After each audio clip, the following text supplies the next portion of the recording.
Assalamualaikum warahmatullahi wabarakatuh. Alhamdulillah hadana li hada wa ma kunna linahtadiya laula an hadanallah. Asyhadu an la ilaha illallah wa asyhadu anna Muhammadan abduhu wa rasuluh. La nabiyya ba'da wa la rasulillah. Qala wa ta'ala fil kitabil karim bada a'udzu billahi minasy syaithanir rajim. Bismillahirrahmanirrahim. Ya ayyuhalladzina amanu taqullaha haqqa tuqatih wa la tamutunna illa wa antum muslimun. Jamaah kajian silaturahim Selasa yang mudah-mudahan pagi menjelang siang hari diampuni semua dosa-dosanya, yang semoga di pagi menjelang siang hari ini diterima semua amal kebaikannya dan dimudahkan semua urusan-urusannya. Dengan semua nikmat yang diberikan kepada kita dan sampai kapanpun kita tidak bisa menghitung nikmat Allah Subhanahu wa Ta'ala, maka kita disyariatkan untuk mengucapkan kalimat yang mulia, yaitu kalimat Alhamdulillahirabbil alamin. Salawat serta salam mari kita sampaikan kepada junjungan Nabi Agung Muhammad sallallahu alaihi wasallam, kepada keluarga-keluarganya, sahabat-sahabatnya, dan mudah-mudahan kita semuanya yang istiqomah menjalankan sunnah-sunnahnya sampai yaumul qiyamah dan mendapatkan syafaatnya nanti di yaumul qiyamah. Jamaah kajian yang dirahmati Allah Subhanahu wa Ta'ala, sebelum kajian saya lanjutkan, ini mulai 10 menit tadi ibu-ibu terdiam apa mendengarkan apa sudah ngantuk. Tadi di awal-awal kajian Pak Ustadz Sotikun rame. Saya memperbolehkan, silakan jenengan berbicara dongeng, silakan ketika ngaji nih jangan sampai kedengaran sepakat sepakat mboten? Boleh jenengan ngendikan napa mawon silakan, ning jangan sampai kedengaran sampai di bapak-bapak bapak-bapak nah di sampingnya, syukur-syukur di sampingnya Maka ketika biasanya ini ibu-ibu biasanya ibu sana arep mangkat ngaji dongeng disit dongeng. Nanti di mobil naik mobil jangan dongeng. Nanti di pengajian juga ibu-ibu rata-rata di mana saja itu ibu-ibu rata-rata seperti itu. Ini subhanallah ibu-ibu sing di sini luar biasa banyak diamnya banyak diamnya sehingga banyak memperhatikan kajian-kajian dari siapapun. Karena ketika saya masih di TC di satu organisasi, ungdur mangkola wala tangdur mangkola. Lihatkah apa yang disampaikan, jangan melihat siapa yang menyampaikan. Dulu Rasul menyampaikan, walaupun orang Badui menyampaikan, orang Badui ngerti ya Bu ya?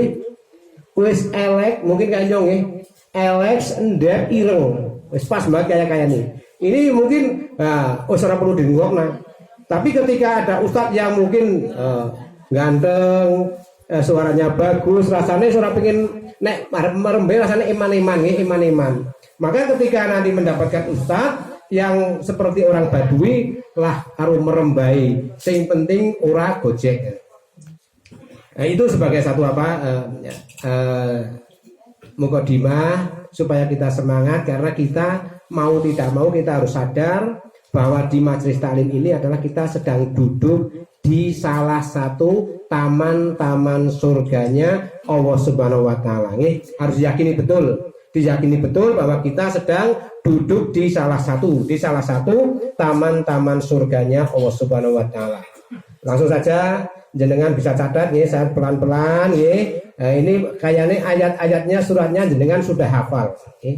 Nanti buka surat yang ke-100 dan 103. Nanti dileti ada surat yang 102 sebelah kiri halamannya 841.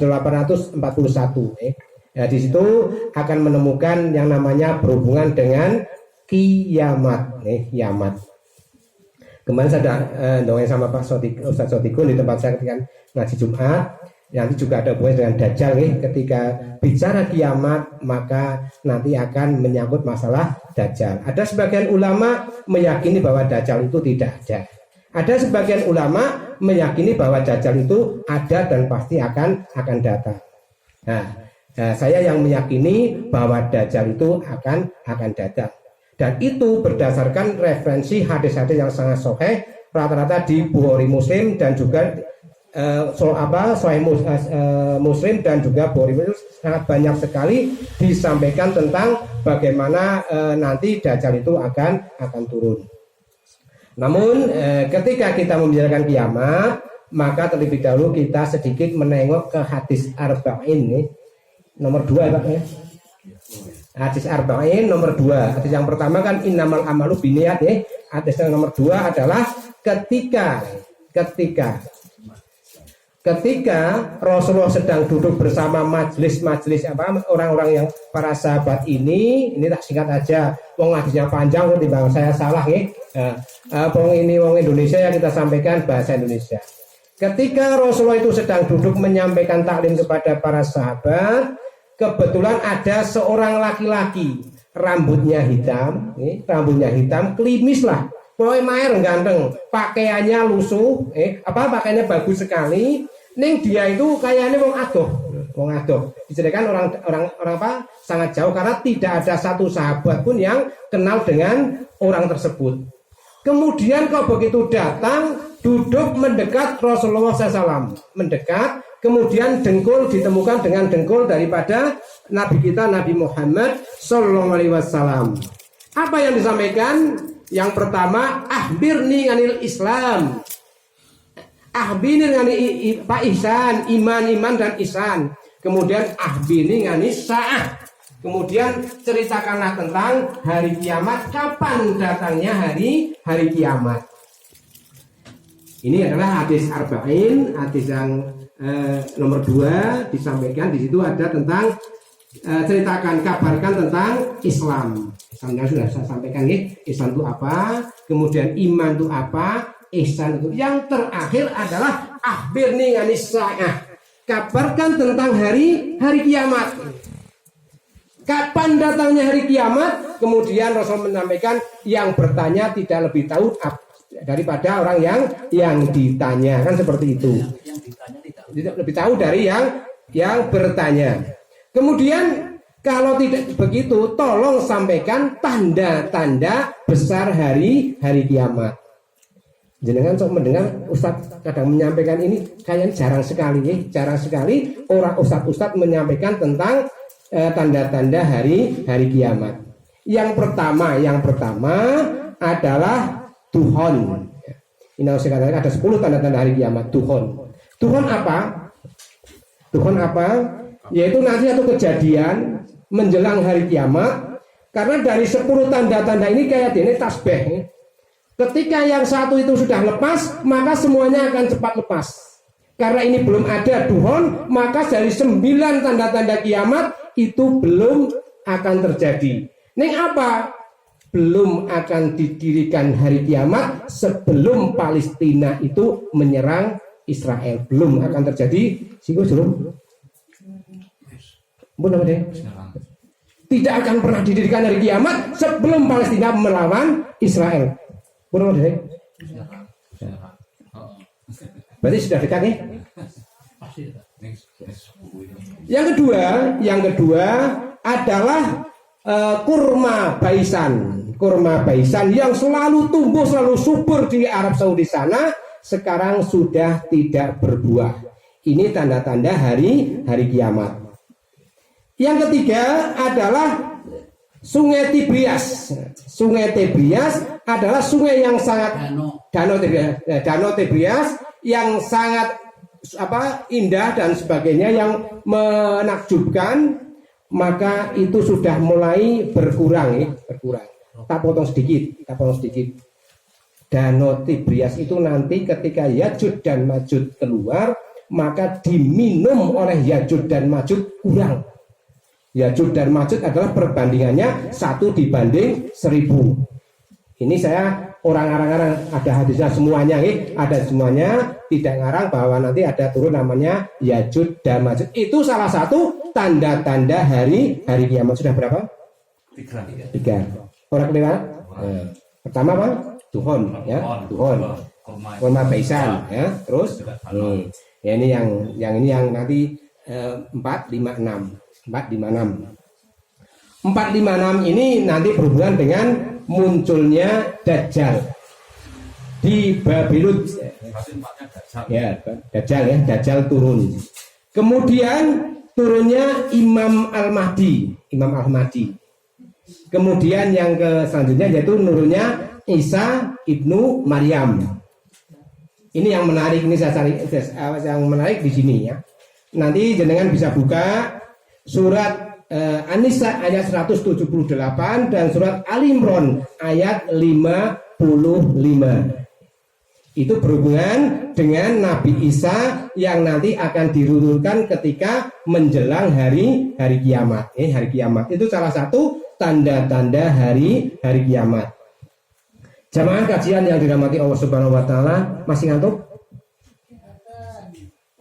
Wong meneng jadi bukan ngantuk terus. Berarti orang suaranya berarti ngantuk ya. Saya sampai.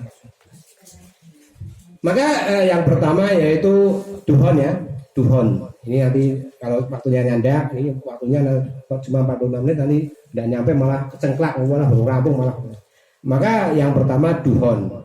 Duhon itu menurut para ulama disampaikan tidak begitu rinci, tapi ada satu yang perlu kita sampaikan yaitu terjadi gelap selama 40 hari 40 malam. Bayangkan, duhon akan terjadi nanti di masa itu gelap 40 hari 40 malam. Jadi listrik ya mati, pokoknya gas bensin orang yang motor melaku kan. Maka di situ akan terjadi namanya duhon dan kabut. Duhonnya kabut nih, hanya kabut itu kabut yang sangat tebal menyelimuti bumi ini, yaitu menjadi tanda-tanda hari kiamat. Kemudian yang kedua yaitu kurma baisan ya, kurma baisan itu menurut para peneliti di sana, ini ada pakar dari Arab Saudi ini Mas Budiman ya, yang sudah lama di Arab Saudi. Mungkin ketika di Arab Saudi Pak Budiman masih melihat kurma baisan masih berbuah. Ini dari banyak orang-orang yang ke sana, ternyata sekarang berbuah nih tidak begitu lebat. Nah, berarti itu sudah menunjukkan bahwa tanda-tanda kiamat sudah ada. Kemudian yang ketiga yaitu tentang Danau Tibrias. Danau Tibrias itu letaknya di mana nanti Pak Budiman beritahu atau Pak Ustadz Sotikun. Yang jelas hanya sebatas sekilas membaca hadis. Di situ ada sungai Danau Tibrias yang nanti mulai menyusut. Menyusut ini menjadi salah satu tanda-tanda hari kiamat. Nah, di saat ini saya sampaikan. Sebelum saya sampaikan, tadi saya sampaikan ayat suratnya ini, surat tentang kiamat nih, surat yang ke-100, 103. Apa kira-kira? 100 dan 103 kira-kira apa? Al-Adiyat kan 102, 100-nya itu kan 101 itu kan idza zulzilatil ardu zilzalaha. Kemudian yang ketiga adalah Al-Qari'ah. Surat yang ke-56 adalah Al-Waqi'ah. Sebelah kiri, pojok kiri halamannya 427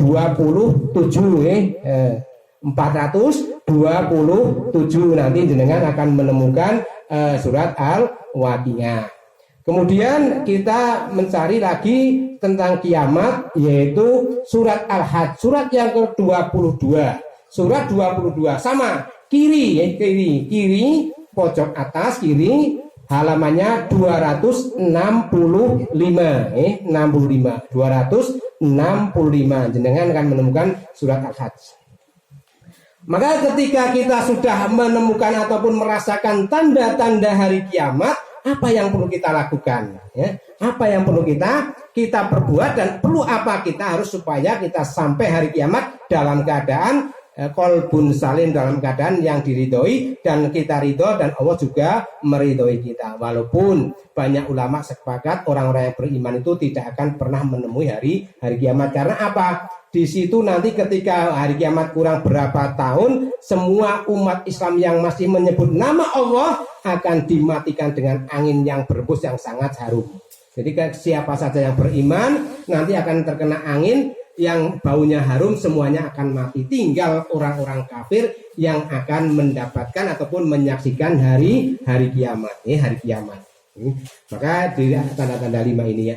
Nah, Dajjal ini Sifatnya sering saya sampaikan membunuh siapa saja yang tidak mau beriman kepada Dajjal. Nah, asal usulnya ini seperti yang disampaikan Pak Ustadz Sadikun, yaitu namanya malaikat Azazil ya, malaikat Azazil di gunung daerah Timur Tengah sana. Ternyata malaikat ini dalam riwayat disampaikan yaitu durhaka kepada Allah Subhanahu wa taala. Kemudian dirubah menjadi Dajjal itu. Kemudian diturunkan ke bumi untuk apa? Membunuh siapa saja yang tidak mau beriman kepada Dajjal. Mas Cahyo santuk Mas Cahyo. Yur. Santuk yo. Maka ketika kita belajar Dajjal adalah suatu yang merusak bumi ini. Dajjal itu ada dua dari para ulama menyampaikan, ada yang berupa sifatnya Dajjal, ada yang benar-benar Dajjal itu berupa bentuk yang memang disampaikan oleh Imam Muslim dari Abu Hurairah sampaikan Dajjal itu mempunyai mata satu, yang satu itu rusak hancur seperti kurma yang bosok. Jadi matanya satu ada yang seperti kurma yang bosok, yang pokoknya lah, ya itu matanya Dajjal cuma satu. Nah, juga disampaikan orang-orang mufasir menyampaikan jidatnya Dajjal itu ada tulisan kafaro. Semua orang bisa membaca bahwa itu, walaupun yang tadinya tidak bisa membaca Arab tetap akan bisa membaca itu tulisan namanya kafaro. Kemudian Dajjal itu akan membawa sebelah tangan kanan itu membawa api sejatinya air, yang sebelah kiri air sejatinya api. Maka ketika orang itu bertemu Dajjal, maka ketika milih api berarti sejatinya milih air. Ketika memilih air sejatinya milih api. Jadi mudah-mudahan kita bisa bertemu dengan, karena apa? Rasulullah SAW pernah bersabda, hei umatku, seandainya nanti kamu bertemu Dajjal, mendapatkan masa Dajjal itu turun, maka kamu sembunyi jangan sampai bertemu dengan Dajjal. Contoh sekarang nih, kita menghindari produk Unilever saja luar biasa angeli. Angel boten? Walah angeli pol. Pokoknya angeli pol apa yang sampaikan Ustadz Irianto, saben-saben ngomong apa wae mesti ana hubungannya Yahudi. Ngomong apa wae mesti ana hubungannya Yahudi. Wis ngomong apa jenengan wis mesti ana hubungannya karo Yahudi. Maka kita paling tidak kita bisa mengurangi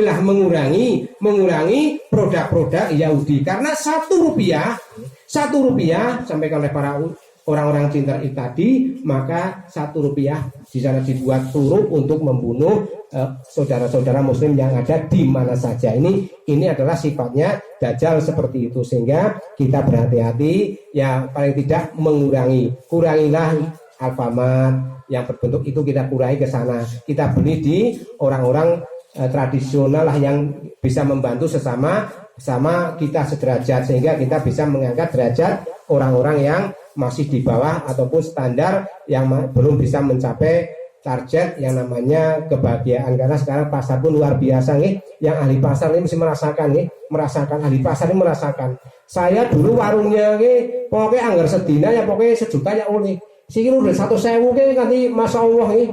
Lah sepakar pasar paling masalah dulu kan timbang tuh 4 ambil yang pasar paling selangkah ditekan kaceknya 500 kilo.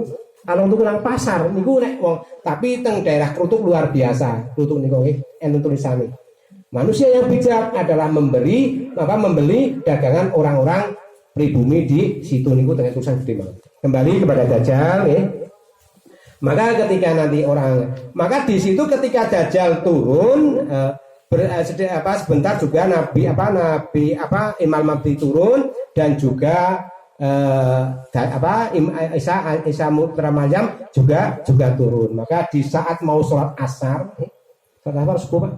asar ya, ketika mau sholat asar, maka di antara dua tokoh ini, dua orang yang sangat luar biasa, maka saling ayalan jenengan bang imamnya, jenengan bang. Maka dikatakan di sana dalam hadis ketika Nabi Isa turun dinaungi dua sayap malaikat, kemudian turun kemudian ayayan masalah untuk nyolati.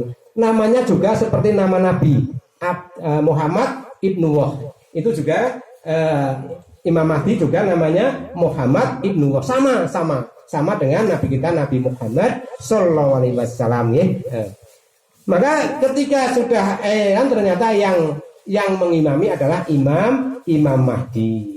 Kemudian ketika datang di sana, ini saya sampaikan dari satu sampai kepada Ya'juj dan Ma'juj saja nih, biar dengan rada paham nih. Maka ketika Nabi Isa Imam Mahdi sudah turun dan Dajjal sudah membuat kerusakan selama 1 hari pada waktu Dajjal itu 1 tahun. 1 harinya 1 tahun.